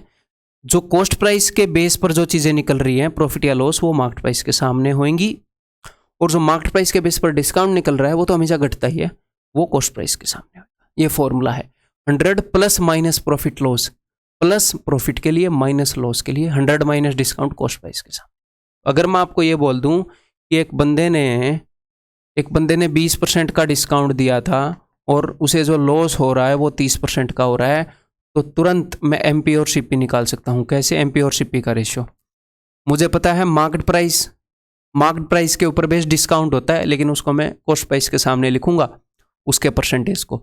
डिस्काउंट 20% है तो 100 माइनस 20 80, और लॉस उसको हो रहा था भाई साहब 30% का, तो 100 माइनस 30। लॉस वैसे तो सीपी के बेस पर होता है मैं, लेकिन एमपी के सामने लिखूंगा 100 माइनस 30 70। ठीक, क्लियर है? यहाँ पर तो आप बोलोगे सर कॉस्ट प्राइस से भी कम है मार्केट प्राइस, वैसे तो ये मतलब ऐसे नहीं होता, कॉस्ट प्राइस से कम हम मार्क नहीं करते, मैंने ऐसे ही रैंडम वो चीज़ें ली थी वैल्यूज इसलिए आ गया, लेकिन आप पॉइंट समझ गए ना मैं क्या कह रहा हूँ? पॉइंट समझो कि मार्केट प्राइस के सामने 100 प्लस प्रॉफिट या 100 माइनस लॉस, कॉस्ट प्राइस के सामने 100 माइनस डिस्काउंट। क्लियर? अब हम क्वेश्चन करते हैं, इसको यूज़ करते हैं। देखो डायरेक्ट क्वेश्चन आते हैं जहाँ पर हम इन चीज़ों को यूज़ कर सकते हैं। A trader wishes to gain 20%, कि वो 20% गेन करना चाह रहा है एक ट्रेडर आफ्टर अलाउिंग 10% डिस्काउंट, तो उसने गेन बता दिया, प्रॉफिट बता दिया और डिस्काउंट बता दिया। तो यहाँ पर आप डायरेक्टली क्या निकाल सकते हो, एमपी और सीपी का रेशियो। एमपी के सामने क्या आएगा 100 प्लस प्रॉफिट यानी कि 120, और कॉस्ट प्राइस के सामने 100 माइनस 10 डिस्काउंट सब्ट्रैक्ट होता है, 30 3 90 30 चौके 4 में, अगर 3 में खरीद रहा है तो मार्केट प्राइस 4 है। ठीक है, at what percent higher than the cost price must he mark his goods, अगर ऐसा वो चाहता है तो कॉस्ट प्राइस से कितने ज़्यादा उसको अपने गुड्स मार्क करने चाहिए। अगर कॉस्ट प्राइस 3 है तो उसको 4 लिखना चाहिए, अगर ऐसा चाह रहा है तो 1 बढ़ाकर लिखना चाहिए 3 पर 33.33। अब यहाँ पर मान लो, अब आपके मन में ये भी डाउट आए सर अगर हमें कभी क्वेश्चन के अकॉर्डिंग अगर सेलिंग प्राइस निकालने की ज़रूरत पड़ जाए ऐसे केस में, तो एमपी और सीपी का रेशियो तो आ गया, लेकिन सेलिंग प्राइस कैसे निकालेंगे? तो दिल छोटा नहीं करना, अभी बता देता हूँ। देखो सेलिंग प्राइस कैसे निकालोगे बताओ? सेलिंग प्राइस निकालने के 2 तरीके हैं, मार्केट प्राइस की तरफ से आ जाओ, डिस्काउंट मार्केट प्राइस को कम कर दो, कितना कम? जितना डिस्काउंट दिया है, या कॉस्ट प्राइस को बढ़ा दो, कितना? जितना प्रॉफिट है, या घटा दो जितना लॉस है। तो अब मैं क्या देखूंगा, सपोज मैं प्रॉफिट की तरफ से आना चाह रहा हूँ, प्रॉफिट कितना भाई 20% का, तो मैं इसको 20% बढ़ाना चाहूंगा, तो मैं इसको 30 और 40 मान लूंगा, मेरी मर्जी है ना जी, अपनी मर्जी है, क्या दिक्कत है? 4 और 3 रेशियो ही लिया है ना, अब मैं इसको मैंने क्यों लिया सर, आपने ऐसे क्यों किया? क्योंकि मैं इसका 20% ईजिली निकालना चाह रहा था जी, 20%। अब इसका 20% है 6, तो ये सेलिंग प्राइस है जी 36।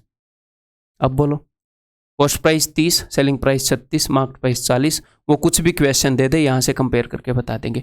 दूसरा तरीका, सेलिंग प्राइस यहां से निकाल लो।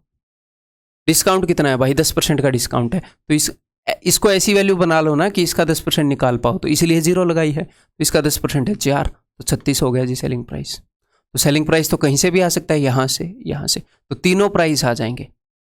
अगर इन दोनों की जरूरत है तो सिर्फ ऐसे फॉर्मूला यूज करो, उत्तर बता दो। उसकी जरूरत है कभी निकालना पड़े तो निकाल लो, क्या ही दिक्कत है। क्लियर है? ऑप्शन 20 थे आंसर, समझ में आ गए? ये बताओ।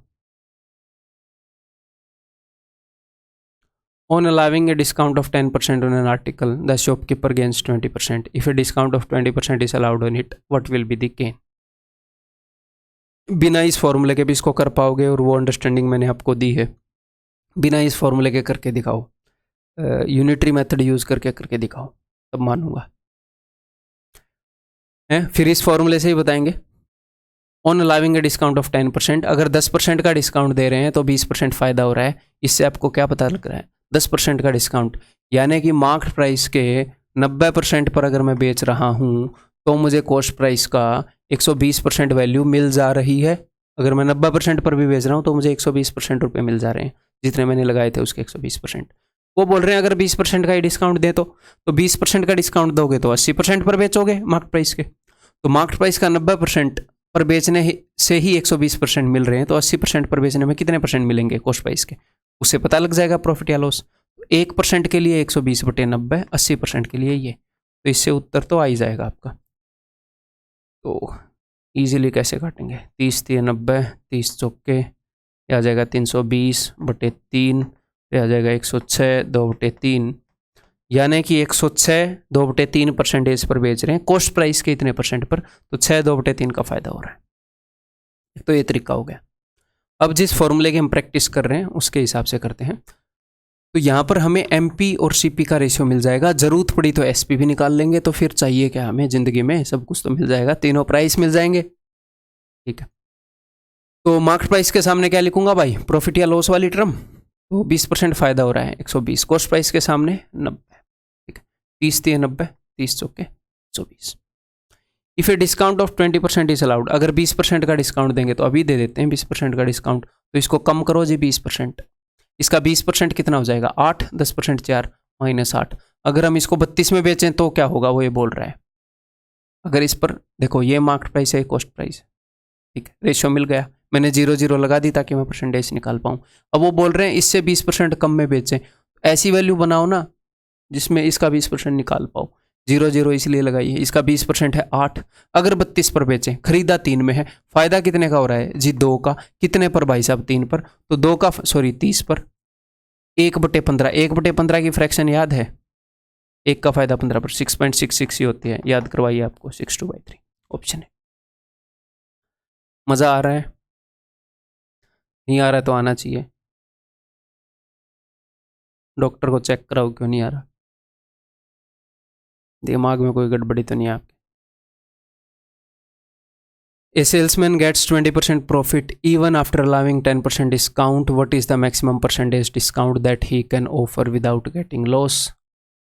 तो अगर मान लो आपको ये भी नहीं समझ में आया, वैसे समझ में आ गया हमें करना क्या है। तो आपको पता है कि एमपी सीपी एसपी तीनों प्राइस आप निकाल ही सकते हो उन दोनों चीज़ों से, तभी निकाल देते हैं, बहुत ईजिली हम निकाल सकते हैं। तो 20% का प्रॉफिट हो रहा है तो यहाँ पर 120 आएगा, 10% का नुकसान। अरे बार बार 120/90 ही आ रहा है क्या? मतलब ये एग्जामिनर भी इतनी आसान आसान वैल्यूज पर ही क्वेश्चन बना रहा है, मैंने खुद नहीं बनाए, उठाए हैं एग्जाम से। देखो ठीक है, 3 और 4 क्या पूछ रहे हैं? व्हाट इज द, ये मार्केट प्राइस है 4 रुपये, ये कॉस्ट प्राइस है 3 रुपये। What is the maximum percentage discount that he can offer without getting loss? बिना नुकसान खाए मैक्सिमम कितना डिस्काउंट दे सकता है? 3 की चीज लाया था, 4 रुपये उसने लिख दिया, मैक्सिमम डिस्काउंट वो दे सकता है जी 1 रुपये का। 4 उसने लिख रखा है, 1 रुपये का डिस्काउंट देगा तो 3 में बेच देगा, ना फायदा होगा ना नुकसान। तो मैक्सिमम डिस्काउंट 1 का दे सकता है, कितने पर? 4 पर।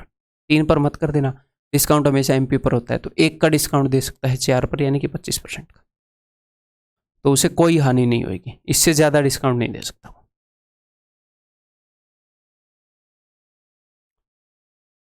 ये देखो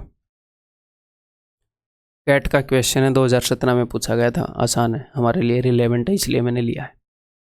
if a seller gives a discount of 15% on retail price, she still makes a profit of 2%, हम एमपी और सीपी का रेशियो निकाल सकते हैं। डिस्काउंट 15%, डिस्काउंट वाली चीज़ कॉस्ट प्राइस के सामने, 100 - 15 फायदे वाली एमपी के सामने, 100 + 2, 17 5 85, 17 6 102, तो मार्केट प्राइस 6 है तो कॉस्ट प्राइस 5 है, ठीक है। Which of the following ensures that she makes a profit of 20%, निम्न में से कौन सा ऑप्शन ये एंश्योर करता है कि वो उसे 20% का फायदा हो। तो पहले तो आप ये देखो कि बिना डिस्काउंट दिए, जैसे ऑप्शन में क्या दे रखा है कि इतने का डिस्काउंट दे, इतने का डिस्काउंट दे, बिना डिस्काउंट दिए उसको कितने का फायदा हो रहा है, उसको 1 का फायदा हो रहा है 5 पर।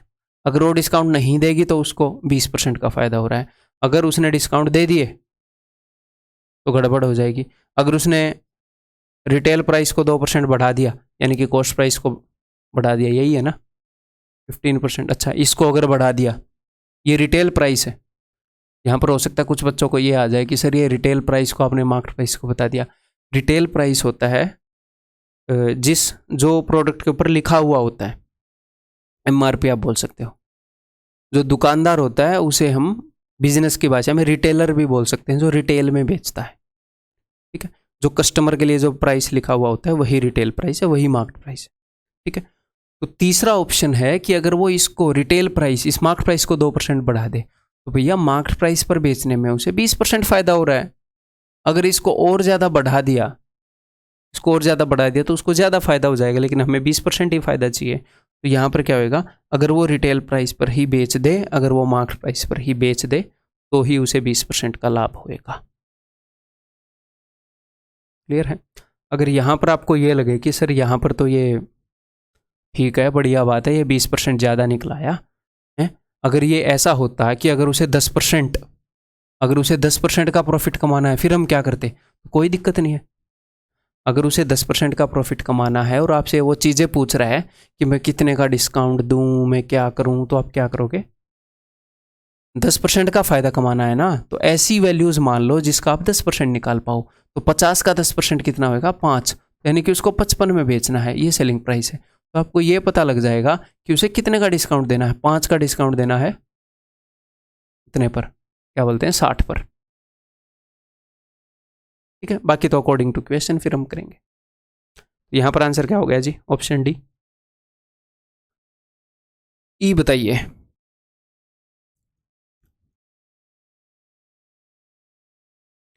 तीस % की छूट देकर एक व्यापारी ने इतने का लाभ कमाया। लेख, यहाँ पर ये आर्टिकल की हिंदी लेख कर देता है गूगल। यहाँ पे वस्तु मान सकते हो आप, वस्तु की चिन्हित मूल्य ज्ञात करें, ठीक है। By giving a discount of 30% A trader makes a profit of 20%, ठीक है। डिस्काउंट बता दिया, प्रॉफिट बता दिया, तो हम यहाँ पर एमपी और सीपी का रेशियो निकाल सकते हैं। प्रॉफिट है जी 20% का, तो 100 + 20 एमपी के सामने, डिस्काउंट है जी 30% का, 100 - 30 70 इसके सामने, 120/70, दिल कर रहा है तो 0 से 0 काट लो, मैं देख लूँ काटने की ज़रूरत है कि नहीं, क्योंकि आगे एग्जैक्टली रुपए इन्वॉल्व हैं, तो मुझे पता है सेलिंग प्राइस निकालना पड़ेगा। If the trader had given A discount of ₹400, he would have incurred A loss of 20%। अगर वो 400 रुपये का डिस्काउंट देता तो उसे 20% का लॉस हो जाता। तो देखो, अब ये 400 का डिस्काउंट देता या 500 का डिस्काउंट देता, रुपए के बारे में तो मुझे जानकारी नहीं है, क्योंकि यहाँ पर हर एक चीज़ परसेंटेज में है। तो रुपए वाली चीज़ को मैं कैसे एडजस्ट करूँगा मुझे पता नहीं, मैं परसेंटेज वाली चीज़ को एडजस्ट कर सकता हूँ। अगर वो 400 का डिस्काउंट देता तो उसे 20 का लॉस होता, तो मैं एक बार 20 का लॉस करवा दूँ, ठीक है जी। ये कॉस्ट प्राइस है, इसके ऊपर अगर मैं 20 का लॉस करवा दूंगा, इसका 10% है 7, 20% क्या हो जाएगा 28। अगर ये इससे 28 कम में बेचेगा तो ये 42 में बेच रहा है, ये सेलिंग प्राइस हो गया। और अगर इसका ये सेलिंग प्राइस है तो यानी कि उसने डिस्काउंट कितने का दिया है, उसने 400 का डिस्काउंट दिया है। उसको 20% का लॉस तभी हो रहा था जब वो 400 का डिस्काउंट दे रहा था। यानी कि यहाँ पर ये जो डिस्काउंट मिल रहा है ना भाई साहब, ये मार्केट प्राइस है, सेलिंग प्राइस, ये 400 रुपये का है। तो हमने तो रैंडम वैल्यूज़ मानी है, तो एक बार देख ले हमारी वैल्यूज़ में कितने का डिस्काउंट है। तो ये हो जाएगा 80 में से 2 गए 78 का डिस्काउंट मिल रहा है इसको। सही मिल रहा है ना, 14 दूनी 28, 14 पंचे 14 30, ऐसे ही किया था मैंने, ठीक है। 78 यूनिट्स का डिस्काउंट मिल रहा है। तो हमारी वैल्यूज़ में डिस्काउंट 78 यूनिट्स का है, एक्चुअल में 400 का है, यानी कि 78 यूनिट्स की वैल्यू 400 है। Find the market price. Market price है 120 यूनिट, 78 यूनिट की वैल्यू है 400, 1 यूनिट की वैल्यू होएगी डिवाइडेड बाई 78, और हमने 120 यूनिट की वैल्यू निकालनी है इंटू 120।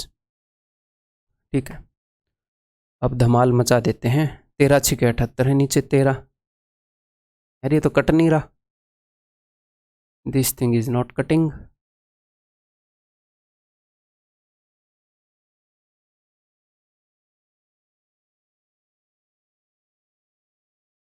अ 10 में से 2 गए 8, 11 में 4 गए 7, ये तो मैंने ठीक ही किया है। कहाँ गड़बड़ हो गई, एक बार मैं फिर से देखता हूँ। By giving a discount of 30%, A trader made a profit of 20%। अगर प्रॉफिट 20% का हो रहा है तो मार्केट प्राइस के सामने 100 + 20 120, और डिस्काउंट दे रहा है 30 का, तो कॉस्ट प्राइस के सामने 100 - 30 70। बिल्कुल बढ़िया। If the trader had given A discount of 400 rupees, he would have incurred A loss of 20%। तो उसको 20% का नुकसान हो जाता। या तो हमने ठीक है, अगर वो 400 का डिस्काउंट देता तो उसे 20% का लॉस हो जाता। तो अच्छा, मैंने इसका 10% 14 मान लिया। ओहो, सॉरी। पता नहीं, मैंने इसका 20% दिमाग में 7 दूनी 14 कर लिया, आपको समझाते हुए फिर उस 14 को भी डबल कर दिया। तो इसका 10% 7 है, तो अगर 20% का नुकसान चाहिए तो भैया 14 ही घटाना पड़ेगा ना। तो 14 चौके 56, यहाँ पर 56 आ जाएगा। ठीक है, यहाँ पर 14 1 टाइम आया है, यहाँ पर 5 टाइम, तो यहाँ पर 4 टाइम हो जाएगा, है ना। तो ये सेलिंग प्राइस है। तो यहाँ पर अभी इसको नुकसान कितने का हो रहा है, इसको नुकसान हो रहा है 64 का। नुकसान क्या मतलब कि डिस्काउंट 64 का, मार्केट प्राइस है, ये सेलिंग प्राइस है 64 का। तो 64 यूनिट की वैल्यू उसने बता दी है 400, 120 यूनिट की वैल्यू निकालनी है। अब आ जाएगा 1 यूनिट की वैल्यू 400 बटे 64, 120 यूनिट की ये 8, इसके अंदर 2 8 हैं, एक 8 से इसको काटूंगा, एक 8 से इसको, एक 8 से इसको काट रहा हूँ तो 15 8 120, एक 8 से इसको काटूंगा तो 50, 15 5 75, 750। ठीक, क्लियर है। ये बताओ अब, shopkeeper allows 16% discount on every item, even after giving the discount he makes a profit of 8%। ये बोल रहे हैं 16% का डिस्काउंट दे रहा है तो 8% का प्रॉफिट कमा रहा है। अगर वो 8% का डिस्काउंट देगा है और मार्केट प्राइस ये है तो उसका प्रॉफिट परसेंटेज क्या होगा।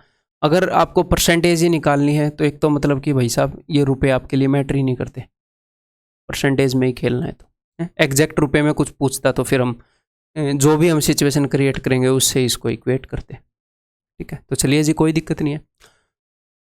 आप एमपी और सीपी का रेशियो निकाल सकते हो, जो मैंने बताया उस फॉर्मूले से सर निकाल सकते हैं। ज़रूरत पड़े तो एसपी निकाल सकते हो, जी हाँ सर निकाल सकते हैं। तो वेट किस चीज़ की करते यूज़ किया करो।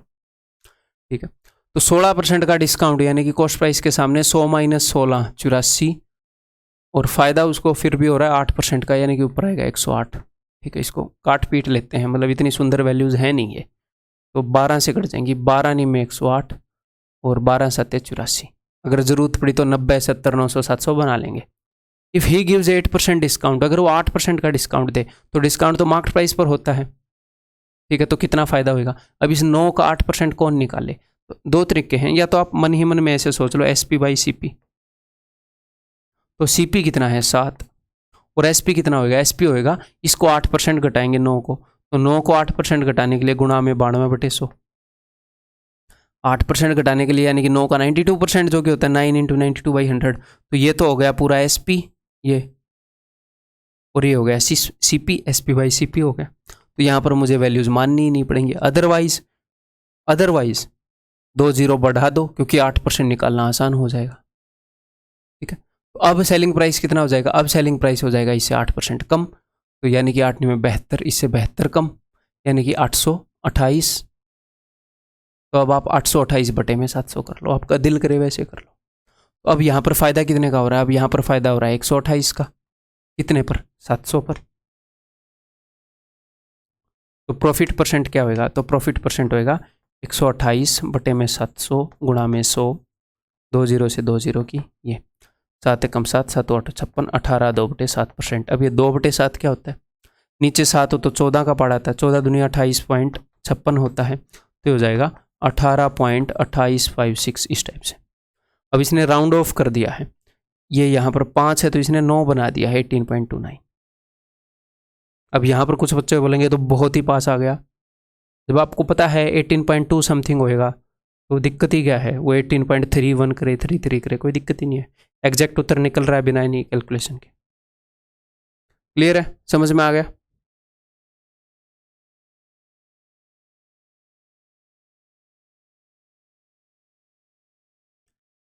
When an article is sold at 37% discount, a shopkeeper suffers 9% loss. But when it is sold at 28% discount, he gets ₹7072 more.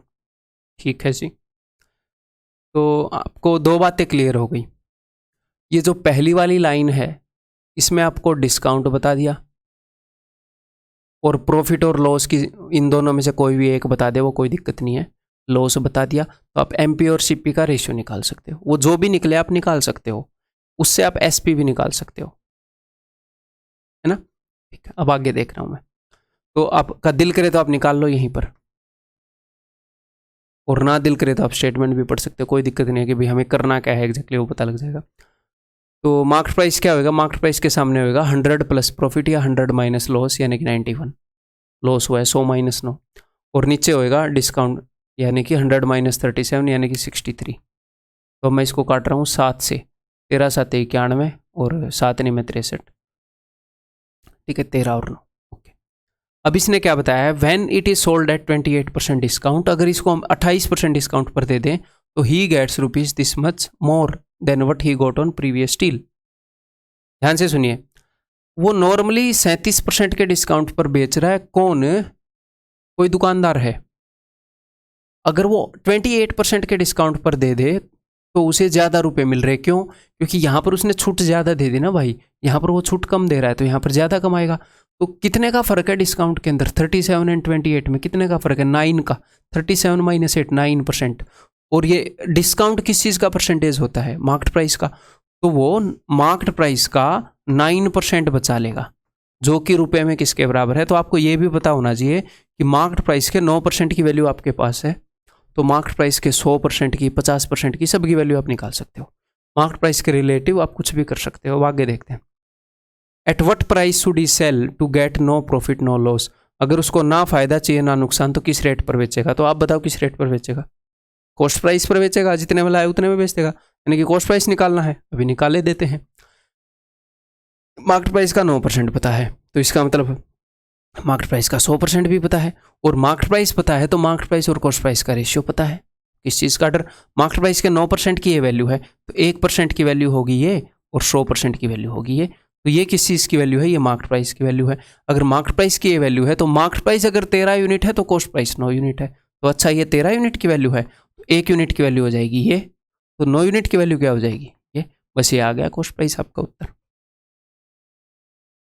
ठीक है, 9 से 9 गया 13, 1 जे 65, 13 चौके 52, 13 चौके 52, 54400। Option A is the answer. ठीक है, ये बताओ।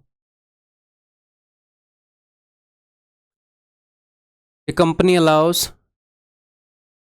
एसी बंद हो गया लगता है।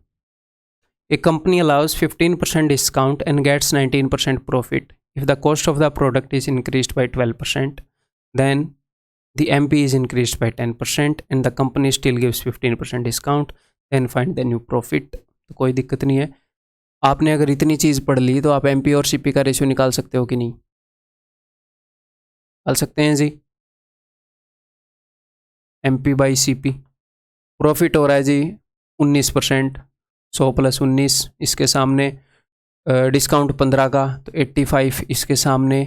अब ये क्या बोल रहे हैं, देखो कॉस्ट प्राइस आ गया, मार्केट प्राइस आ गया, सब कुछ आ गया। अब ये कॉस्ट प्राइस और मार्केट प्राइस के अंदर कुछ चेंजेस कर रहे हैं, है ना। ये बढ़ गया, ये घट गया, इतना डिस्काउंट दे दिया। और ये हमसे पूछ क्या रहे हैं, हमसे पूछ रहे हैं कि भैया नया प्रॉफिट बताओ। तो मुझे एक बात बताओ, प्रॉफिट डिपेंड किसके ऊपर करता है? प्रॉफिट डिपेंड करता है SP बाई CP। खरीदा कितने में, बेचा कितने में, कितने गुणा में बेचा भाई, कितने % ज़्यादा में बेचा। तो मैं इंटरेस्टेड हूँ SP बाई CP में। तो देखो एक्चुअल में कॉस्ट प्राइस क्या है 85, लेकिन ये क्या बोल रहे हैं, ये बोल रहे हैं if the cost of the product increase by 12%, तो मैं बढ़ा दूंगा 12%, क्या ही दिक्कत है। मैं अगर एग्जाम में सोल्व कर रहा होता तो मैं यहीं पर बढ़ा देता, इस MP को SP में बदल देता, लेकिन समझाने के लिए अलग कर रहा हूँ।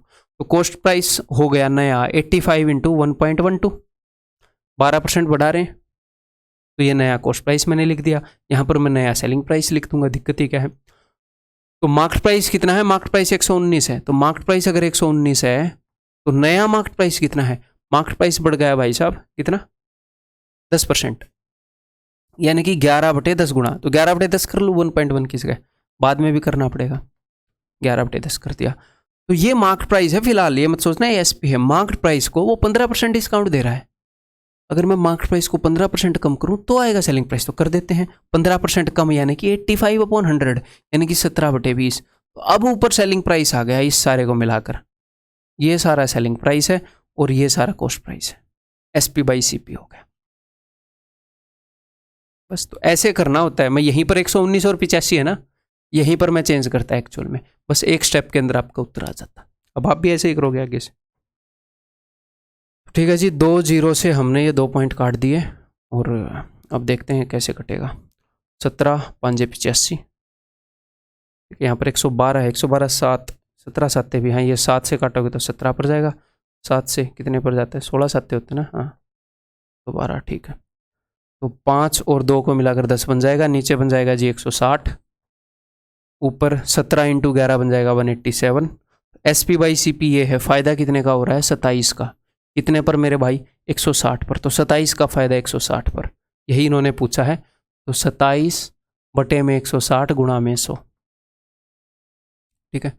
0 से 0 गया, काट दूँ, 2 8 2 5 135/8, 8 एकम 8, 5 और 5 बच गया, तो ये हो जाएगा 8, ठीक है। 7/8, 7/8 होता है 87.5, तो 0.875, 16.875, ऑप्शन डी। क्लियर है? कुछ मुश्किल था क्वेश्चन में? बिल्कुल भी मुश्किल नहीं था, बहुत ही ईजी था, एक स्टेप के अंदर हम कर सकते थे। और आगे से आप करोगे, जब आप इनकी प्रैक्टिस करोगे तो आपको बहुत क्लैरिटी होगी, जब आप इनको रिवाइज करोगे इन्हीं चीज़ों को। सिलेक्शन के लिए रिवीजन के अलावा आपके पास कोई चारा ही नहीं है। अगर आप रिवीजन नहीं करोगे, मैं बोल रहा हूँ, मैं लिख कर दे सकता हूँ, आपका सिलेक्शन नहीं होगा बिना रिवीजन के। आप जितने ज़्यादा रिवीजन करोगे उतनी ही आपकी रैंक इंप्रूव होगी। आपने 5 रिवीजन कर लिए, अब आपको ये लग रहा है कि 5 रिवीजन हो गए, बहुत हो गए, नहीं, क्या आपकी रैंक नंबर 1 आएगी अभी 5 रिवीजन में? अगर आपको लग रहा आएगी तो ठीक है, फिर तो क्या ही इंप्रूव करोगे। अगर आपको लग रहा है कि नहीं बढ़िया है, 5 रिवीजन कर लिए, सिलेक्शन तो हो जाएगा, रैंक इंप्रूव करनी है, छठा कर दो, और इंप्रूव करनी है एक और कर दो, और इंप्रूव करनी है एक और कर दो। आप 20 भी रिवीजन करोगे तो भी मैं ये नहीं बोलूँगा कि आप पागल हो इतना रिवीजन कर रहे हो, मैं बोल रहा हूँ कि परफेक्ट काम कर रहे हो, तबाही मचा के आओगे। अगर आप तलवारबाजी ले लो, अगर आप तलवारबाजी की जितनी प्रैक्टिस करोगे और मान लो आपका मुकाबला है, तो ये है क्या कि मैंने 2000 बार प्रैक्टिस कर लिया तो और अब मैं क्या इंप्रूव होऊंगा? क्या आप बेस्ट बन गए तलवारबाजी में वर्ल्ड के? नहीं बने। आप 2000 की बजाय 20,000 बार जब प्रैक्टिस करोगे एक मूव की, तो सामने वाले की धज्जियां उड़ा दोगे। क्यों? क्योंकि वो 20,000 से कम बार प्रैक्टिस करके आया है। अगर वो 50,000 बार प्रैक्टिस करके आया तो वो आपकी धज्जियां उड़ा देगा। रिपीटिशन के बिना, रिवीजन के बिना सिलेक्शन पॉसिबल ही नहीं है। जितना रिवीजन करोगे उतना बेटर है, उतनी बढ़िया रैंक आएगी। अगर बहुत भयंकर रिवीजन करोगे, बहुत बार रिवीजन करोगे, तो अपने यूट्यूब चैनल के ऊपर इंटरव्यू देते ही मिलोगे। कहीं पर भी इंटरव्यू दे दो, हमें इतना फ़र्क नहीं पड़ता, बट इंटरव्यू दो, सिलेक्ट हो, बढ़िया रैंक लेकर आओ, अपनी सीट पक्की करो।